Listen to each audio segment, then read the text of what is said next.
On a cold October night just past 10:40 p.m., a woman dialed 911 with a steady voice that didn't match what she was saying, and what she reported in those next few seconds would leave even seasoned dispatchers unsettled, because she wasn't calling to report a robbery or a break-in or even an assault.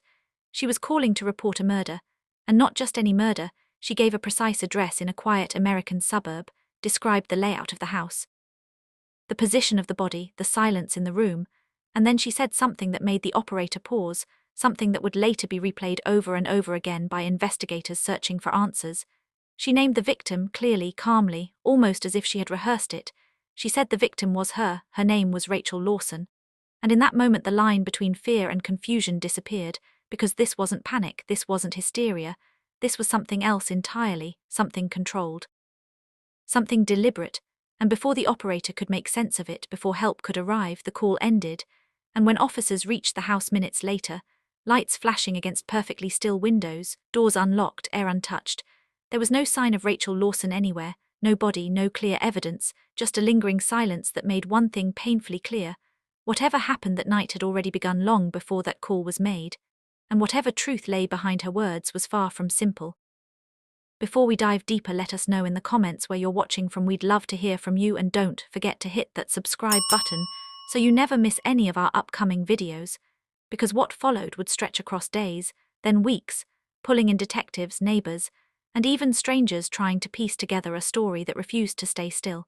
A story where every answer seemed to create two more questions. Where the victim had already told the ending before anyone even understood the beginning, and the deeper investigators looked into Rachel Lawson's life, the more they realized this wasn't just about a missing person, it was about a warning that may have been ignored, or a plan that had been carefully set in motion, because people don't just report their own murder without a reason, and the truth behind that reason would challenge everything they thought they knew about fear, control, and how far someone is willing to go to be heard when no one is listening. So what really happened that night, and why would Rachel Lawson, a woman described by everyone who knew her as careful, composed, and deeply private, pick up the phone and report her own murder with such precision that even trained operators couldn't immediately tell something was wrong? Was it a desperate cry for help from someone who felt cornered in ways no one else could see? Was it a calculated lie designed to mislead, distract, or protect something hidden beneath the surface of an otherwise ordinary life? Or was it something even harder to explain, something that would only make sense once every piece was placed in the right order? Because as investigators began to build a timeline, Rachel Lawson stopped being just a name attached to a strange call and became the center of a growing puzzle, one that reached into her daily routines, her relationships, and the quiet neighborhood she lived in, a place where doors were rarely locked, where neighbors waved without asking questions, and where nothing like this had ever happened before. And yet within that calm setting there were people who knew her better than others, including Daniel Lawson, her husband of 12 years, a man who described her as steady and thoughtful, someone who planned everything down to the smallest detail, and a co-worker named Mark Ellison, who would later admit Rachel had seemed distant in the weeks leading up to her disappearance, distracted in ways that didn't quite fit the life she had built. And as these details began to surface, each one added weight to the question no one could answer, because Rachel Lawson didn't fit the profile of someone who would stage something like this without a reason. And yet the evidence didn't point clearly in any direction, not toward fear, not toward deception, but toward something that refused to settle into a single explanation. And the deeper investigators looked into her life, her habits, her final movements, the less sense it made, as if the truth wasn't just hidden, but carefully placed out of reach. To understand the mystery, you have to understand Rachel Lawson, because nothing about her life, at least on the surface, suggested the kind of night that would end with a call like that. She was in her early 40s, the kind of person who built her days around routine and kept her world structured in a way that made everything feel manageable. She worked as a senior accounts manager at a mid-sized firm, the kind of role that required consistency, attention to detail, and trust. And those who worked with her often described her as dependable to a fault, someone who didn't miss deadlines, didn't raise her voice, and didn't invite unnecessary attention. At home she shared a quiet life with Daniel Lawson, a marriage that, to outsiders, appeared steady and uneventful in the best possible way. No public arguments, no visible cracks, just the rhythm of two people who had settled into familiarity over time. And in a neighborhood where people noticed even the smallest disruptions, Rachel blended in almost perfectly, the kind of neighbor who waved, kept her lawn tidy, and rarely gave anyone a reason to look twice. But as investigators began speaking to those closest to her, a different picture started to form, one that didn't contradict what people knew, but added something harder to define. Because over the past few weeks Rachel had started to change in ways that were subtle enough to go unnoticed at first. She became quieter, more withdrawn. She stopped lingering in conversations, began leaving work exactly on time without explanation. And when asked if everything was okay, she would hesitate just long enough to make people wonder before answering with something simple and dismissive. Mark Ellison, her colleague, would later recall a moment in the office break room where Rachel stared at her phone longer than usual before saying something that stayed with him long after she disappeared. She said, "If something happens to me, it won't be an accident." And at the time it was brushed off as stress, maybe even dark humor, the kind people use when they're overwhelmed but don't want to explain why. Because for someone like Rachel Lawson, someone who had spent years being the steady one, the reliable one, the idea that she might be afraid of something or someone didn't quite fit. And yet looking back, those small shifts, those passing comments, those moments where she seemed just slightly out of sync with her own life, began to take on a different meaning, because they suggested that whatever led to that call on October night didn't start suddenly. It had been building quietly, hidden beneath routine and normalcy, waiting for a moment when it could no longer be ignored. But at the time, no one pushed further, no one asked the question that might have changed everything, and at first no one took her seriously. At 10:42 p.m., everything changed, not with a scream or the sound of breaking glass, but with a voice that carried none of the panic you would expect from someone in danger. Because when Rachel Lawson spoke to the 911 operator, her tone was steady, controlled, almost detached, as if she were describing something that had already happened rather than something unfolding in real time. She gave the address without hesitation, confirmed her own name, and then began to describe the scene inside the house with a level of detail that made the call deeply unsettling. She spoke about the position of the body, the stillness of the room, the quiet that followed, and the way she said it made it impossible to tell whether she was observing it or remembering it.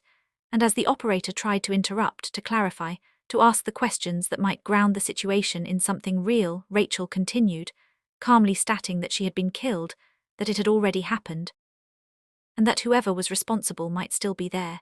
And then the line cut off without warning, leaving behind a recording that would later be analyzed over and over again, each word examined for something that might explain what didn't make sense, because by the time officers arrived at the house just minutes later, what they found only deepened the mystery. The front door was unlocked, the lights inside were on, and nothing appeared immediately out of place. But as they moved through the rooms, calling out her name, checking every corner, it became clear that Rachel Lawson was nowhere to be found. There was no body, no obvious sign of forced entry, no indication that anyone had broken in or rushed out. Just a quiet home that felt as though it had been paused in the middle of an ordinary evening. Her phone was discovered inside, not hidden, not destroyed, simply left behind as if it had been set down moments before.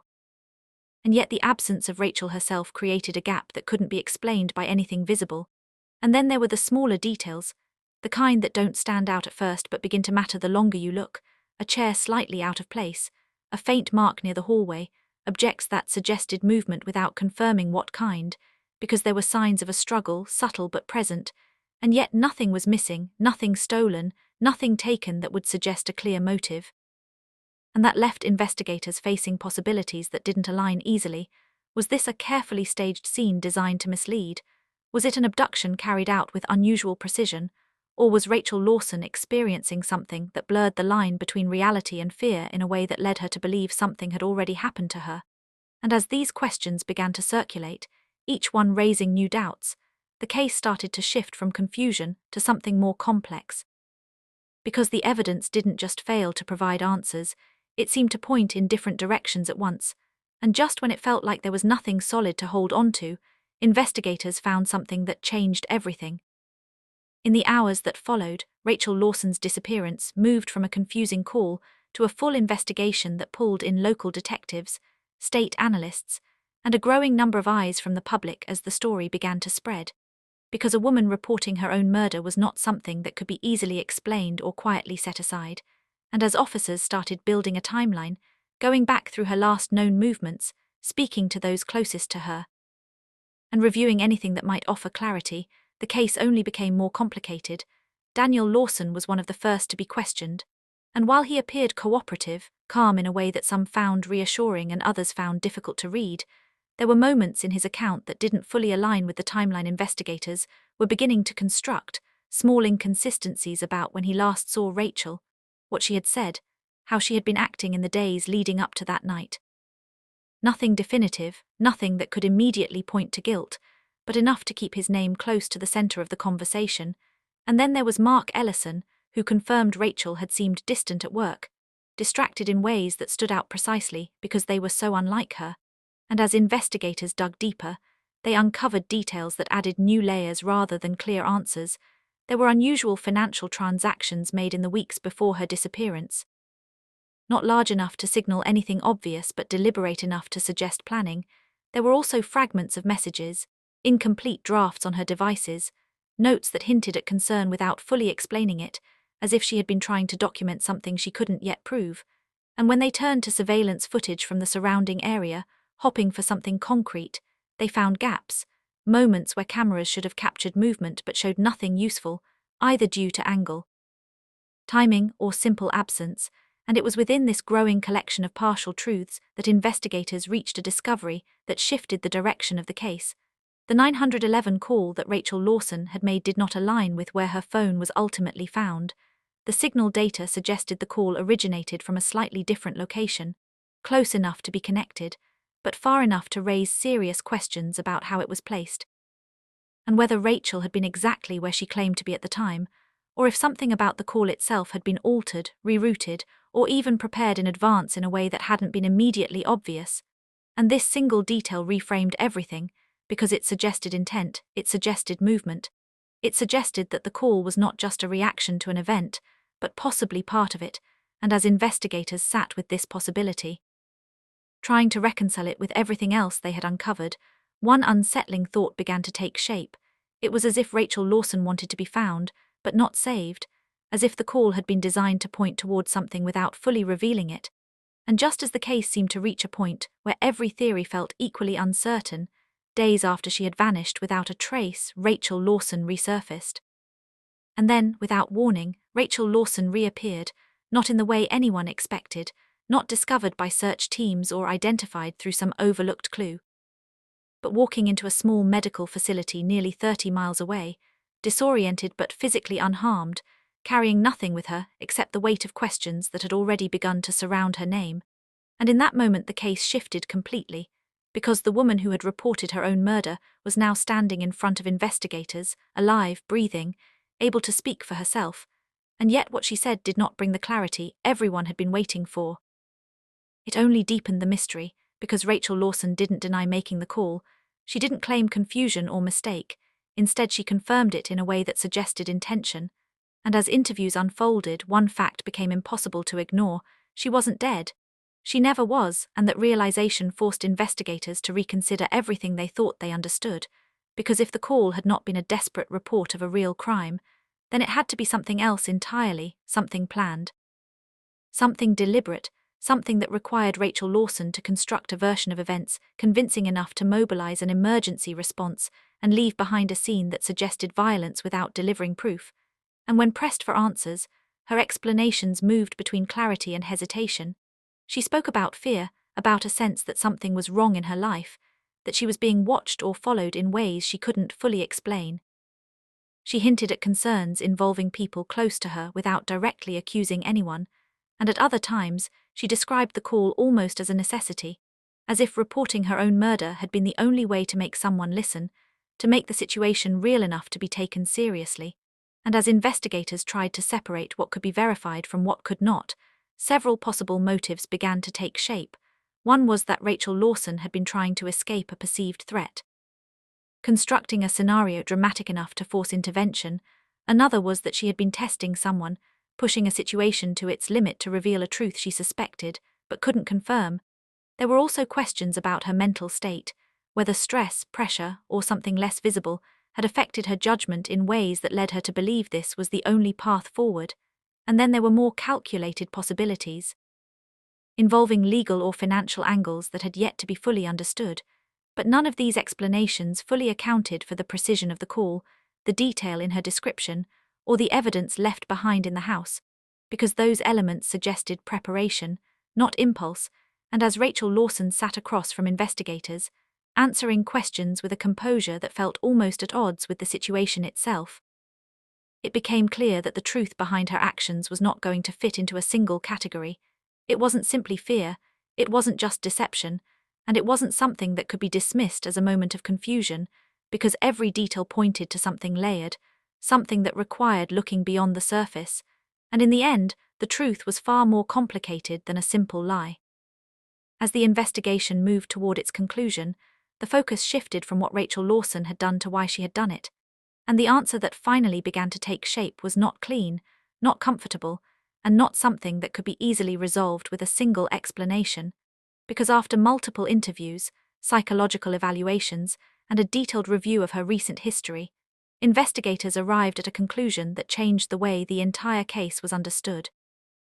Rachel Lawson had not been trying to deceive for gain, nor had she been executing a calculated plan for financial or legal advantage. Instead, she had been acting on a belief that to her felt completely real, a belief that her life was in immediate danger, that something was about to happen to her, something she could sense but could not fully prove, and in that state of fear, she had made a decision that, in her mind, was the only way to force someone to take her seriously. She reported her own murder because she believed it was inevitable, because she believed it had already been set in motion, and that calling it in before it happened was the only way to stop it. And while to investigators this explanation raised concerns about her mental state, to Rachel Lawson it was something far more personal, something grounded in moments and observations that had built over time, small details that may have seemed insignificant to others, but formed a pattern she could not ignore. And as those around her reflected on the weeks leading up to that night, the comments she had made, the distance she had shown, the unease that had slowly become part of her daily life, began to make a different kind of sense, not as evidence of a plan, but as signs of a fear that had gone unaddressed. And in the end, there was no arrest for murder, no suspect charged with a crime against her, but there was also no clear resolution that could fully close the case. Because Rachel Lawson's actions existed in a space where intention and perception overlapped in ways that left lasting questions, she had reported her own death, convinced it was coming, and in doing so, she forced everyone to confront a difficult reality, that sometimes the greatest threat a person feels is not something that can be easily seen or proven, but that doesn't make it any less real to them. And even now, long after the case faded from headlines, one question continues to linger for those who followed it closely. If Rachel Lawson believed her life was in danger, was she entirely wrong, or was there something she saw that no one else ever managed to understand? Let me know your theory in the comments, because with a case like Rachel Lawson's, the line between fear and reality is not always easy to define, and the smallest detail can change everything. Was this the result of a mind trying to protect itself from something it couldn't fully explain, or was there a truth buried beneath her actions that never came to light? Share your thoughts below. And if you think this story was disturbing, if it stayed with you longer than you expected, then wait until you hear what happened in the next case, because some stories don't just challenge what we know, they challenge what we believe is possible. So make sure you subscribe and turn on notifications so you never miss what's coming next.